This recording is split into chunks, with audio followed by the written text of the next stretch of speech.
Pois é, é, entre outras coisas, nós estamos realmente diante de um problema, talvez um dos mais difíceis,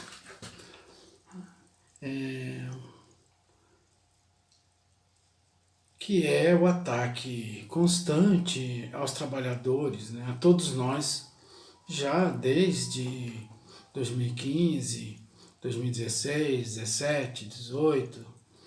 E o pessoal promete mesmo acabar com o Ministério do Trabalho. E uma das, um dos argumentos também sobre isso, não só, né, mas também é que os patrões, os empresários, eles sofrem muito no Brasil, ganham pouco e nós, trabalhadores, precisamos entender essa situação. Em outras palavras, significa dizer que, pela força ou não, parece que nós vamos ter que ajudar, principalmente o Estado, e além de ajudar os Estados, nós também vamos ter que ajudar as empresas, porque, de fato, segundo o presidente eleito, mas não só ele, também outras pessoas, né, que falam sobre, né,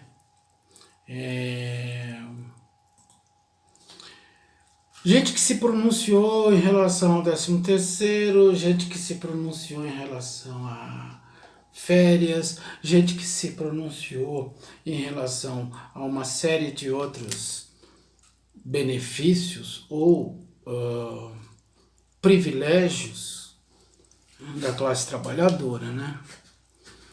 É muito difícil a gente falar sobre essa situação, uma vez que já vivemos num ambiente de grande ameaça. O desemprego cresceu muito, a informalidade também cresceu. No mundo inteiro, a gente percebe, né, a Organização Internacional do Trabalho tem mostrado, mas não só, outros organismos também, como a ONU e o FMI, tem mostrado que o número de trabalhadores informais, ou seja, não assalariados, aquela turma que não sabe quanto vai ganhar no final do mês, né?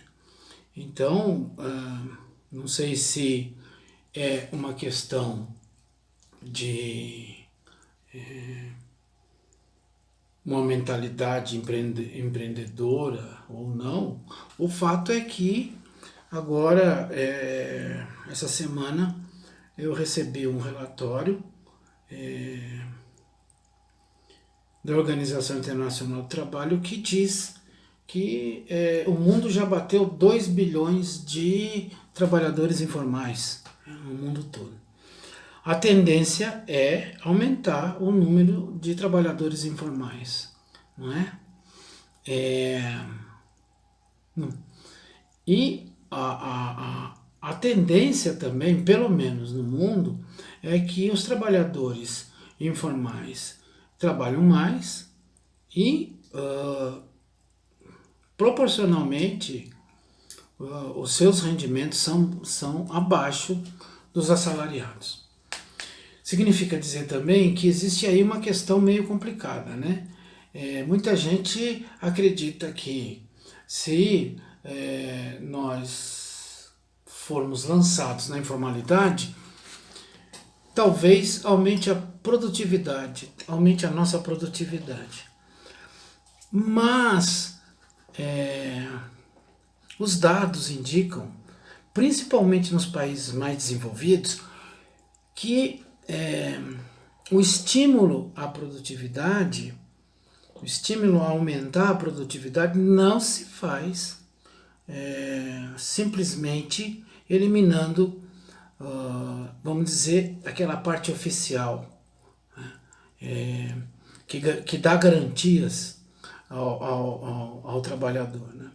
Eu não quero entrar aqui no mérito se isso está certo, se não está, não é? Mas o mais importante é analisar os fatos a partir do sistema que a gente tem, né? Não dá para a gente ficar discutindo como seria uma sociedade, uma vez que a estrutura econômica hoje no mundo, ela é extremamente poderosa, né? O sistema financeiro, as corporações, junto com as corporações,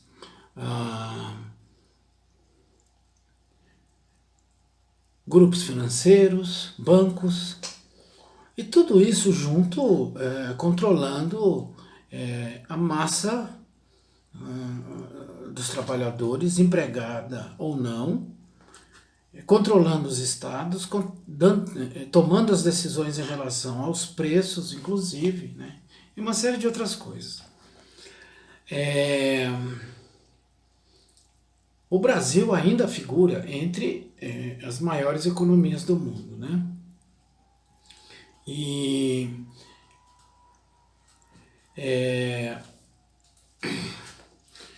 isso se deve também a uma economia extremamente,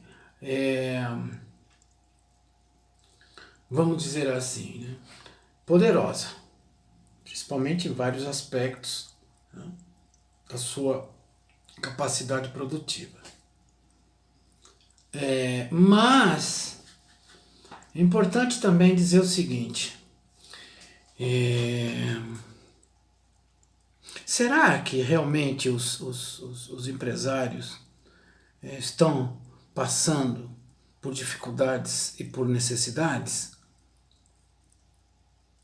Será que isso é verdadeiro?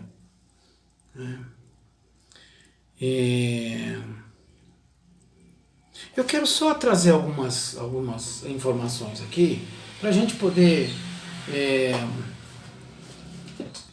discutir, ou melhor, refletir juntos, né, sobre isso, que eu acho que é importante, não é? Bom, o Brasil tinha em 2017, né? Eu sempre trago números de 2017 porque praticamente nós estamos ao final de 2018, mas os números ainda não foram fechados, as contas. Existem só previsões, estimativas, etc. Né? Então, a população em 2017 era de 207.653.000, né? Segundo o IBGE. A força de trabalho, ou seja, né, as pessoas em condições de trabalhar a partir dos 14 anos, segundo o IBGE, era em torno de 169 milhões de trabalhadores. Porque tanto os organismos internacionais quanto aqui o IBGE, o DIEESE, enfim, todos os institutos e todas as organizações que trabalham com esses números, né, seguem essa linha de cálculo e também essa linha estatística e sociológica, ou seja, a partir dos 14 anos. Né. Então, eram 169 milhões de pessoas em condições de trabalhar. Mas, apenas 92.108.000 trabalhadores estavam de fato empregados. 92.108.000 trabalhadores estavam empregados. Uma parte desses trabalhadores estava empregada justamente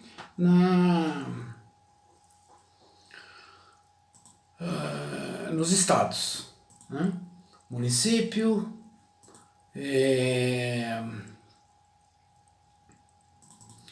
além do município, estados, e a lei do Estado, o governo federal, não é? Então, mais ou menos, se contava, não é?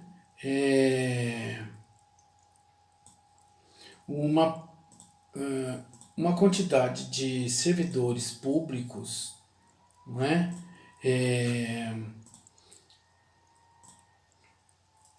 Gente, o que eu fiz aqui? Bom, enfim. Uma quantidade de servidores públicos, no geral, de mais ou menos 5 milhões e 900 mil trabalhadores, né? Isso contando já dentro desses 92 milhões, tá? Ok. O Brasil tinha em janeiro de 2017 4 milhões e 900 mil empresas. 4 milhões e 900 mil empresas. Para empregar 92 milhões de pessoas, quer dizer, tira aí a turma do serviço público, dá o que? Uns 87, 86 milhões de pessoas empregadas. Né? Bom, essa turma toda produziu 6 trilhões 560 bilhões de reais, né? Produziu, ou seja, a riqueza produzida por essa gente toda, não é? 6 trilhões e 500 bilhões. Mas a preços de mercado, ou seja, atualizado, tal, dá mais ou menos 11 trilhões e 600 bilhões. É isso que ficou como PIB, né, aquilo que é produzido. Mas, olha só, quanto que os trabalhadores ganharam, no geral? 2 trilhões 340 bilhões de reais.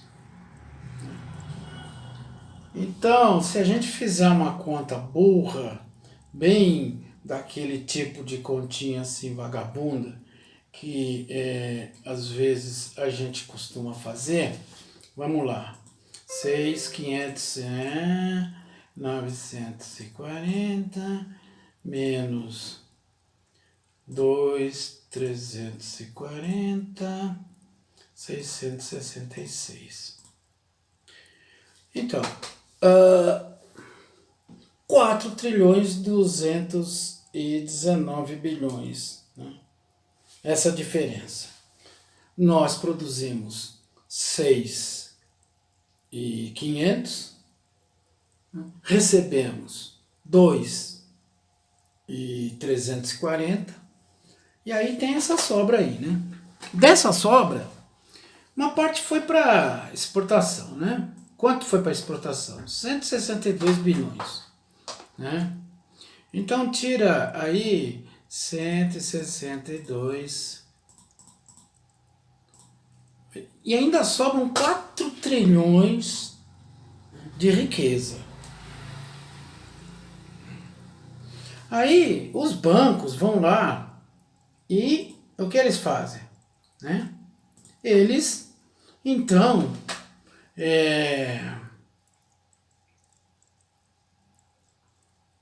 eles pegam e dão créditos, não é?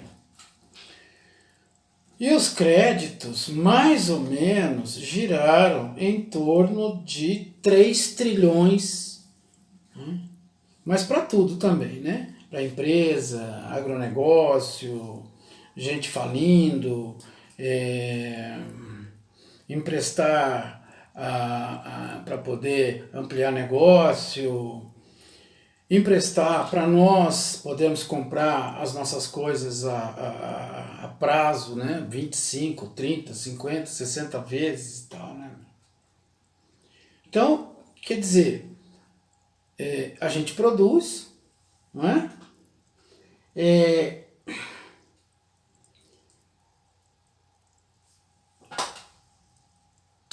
setores, né, da produção, né, toda essa turma que empregou, toda essa turma que, enfim, etc, etc, né? Essa turma ganhou mais ou menos 11 trilhões, tá? 11 trilhões de reais. E ainda teve aquela coisa de valor adicionado aos preços básicos. Mais 5 trilhões 640, né? E, então, você tirando também a despesa de consumo final, dá mais ou menos isso, 11 trilhões, né?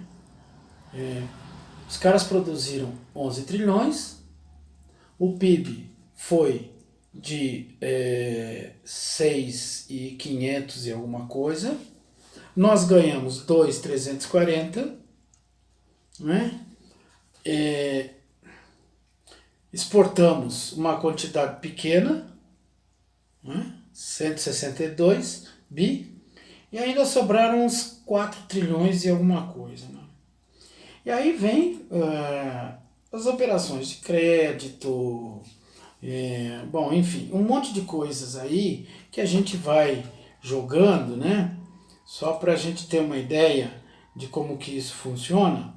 Olha só.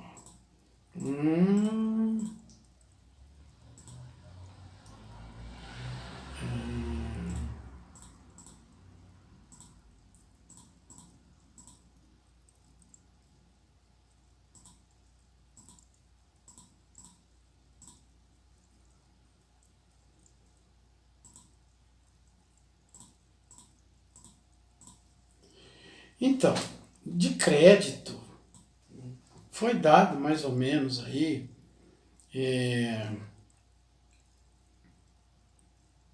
uns 4 trilhões e 100.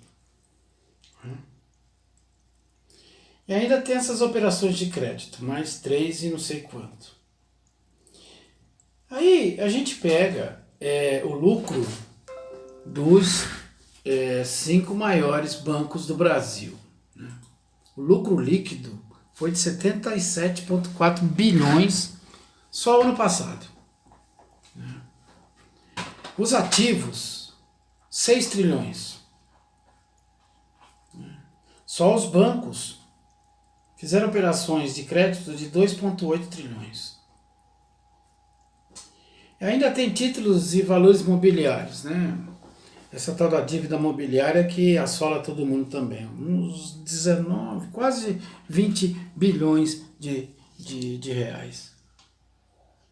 Eu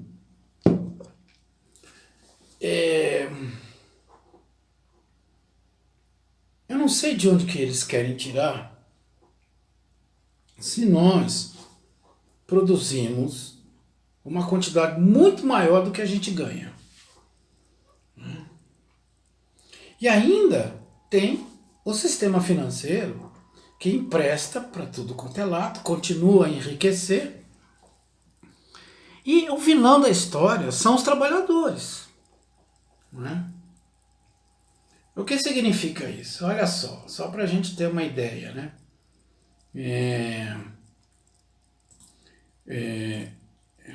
2.340 dividido por 6.559. Quer dizer, a gente fica apenas com aproximadamente 35, 36% daquilo que é produzido em termos de salário. Mas aí, você começa a juntar valor sobre valor, né? E atualizações, etc, etc, etc. E capital daqui, capital dali e tal, né? Aí você chega numa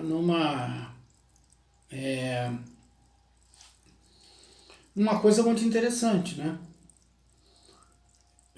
Nós não estamos, de fato, do ponto de vista capitalista, nós não estamos ganhando.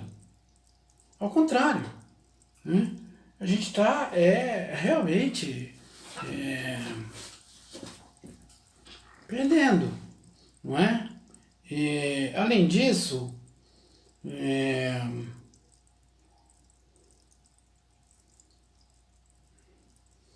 tem mais um detalhe que eu acho que é importante, que é a dívida, não é?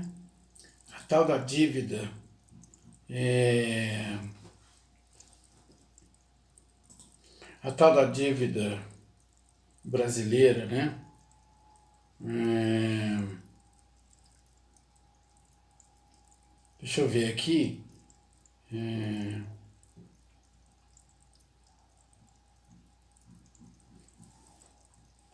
deixa eu ver se eu acho isso para a gente poder terminar, né, com essa.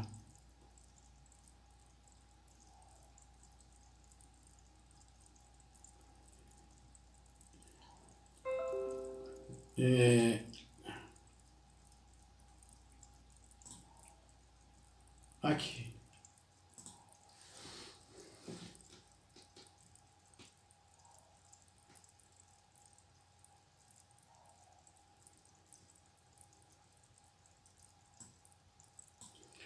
A dívida. É, desculpe. É, mais ou menos está por volta de 5 trilhões. A dívida pública, né? A dívida pública está mais ou menos nisso, né? É,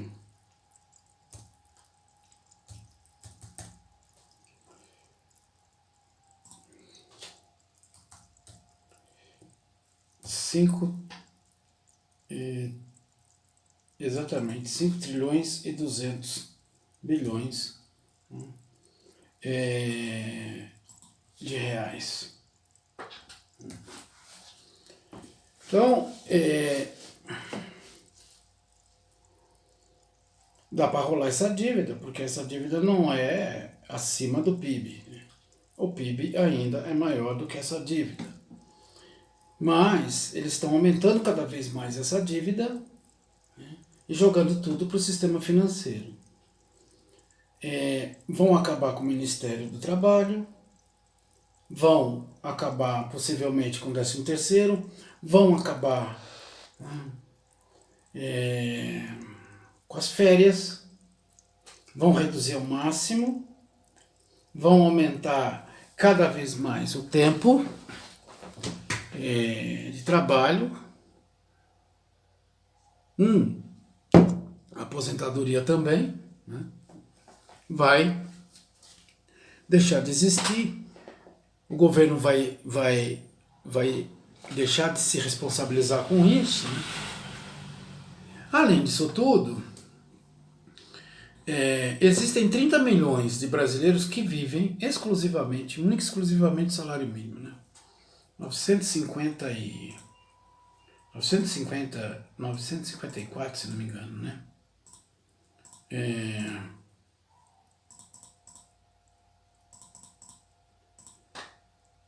Dá 28 bilhões. 28 bilhões e 620. E os caras ainda têm aquela coisa de, né, enrolar para dar aumento, e aquele aumento, né, vagabundo e tudo mais, né? 30 milhões de pessoas vivem, são pensionistas, aposentados, enfim, gente de todas as realidades, vamos dizer assim, do ponto de vista desse ganho, né? Também trabalhadores e tudo mais, né? Então, é muito pouca gente, quer dizer, é muito pouco dinheiro, 28 bilhões, 620 milhões, né? 30 milhões de pessoas vivem com isso. Vocês podem imaginar o que significa? Né? E você tem o salário que a gente recebe.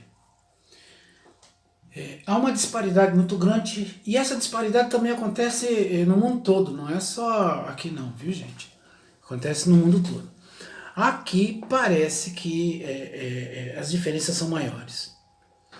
Mas eu me alonguei muito, eu não queria me alongar tanto, mas há muitas coisas para serem discutidas. Mas é o seguinte, na minha leitura, os dados do desempenho da economia brasileira não justificam esse atraso, essa destruição, mas principalmente a regressão, né, do salário, do ponto de vista capitalista mesmo, até, não outra coisa, né? O Brasil não é um país, digamos assim, do ponto de vista liberal, ou até mesmo neoliberal, não é um país empreendedor. Então, é isso, moçada. Nós estamos na roça. É universidade, é escola sem partido, é trabalho, salário, aposentadoria, censura, perseguição, tá tudo aí. Um abraço.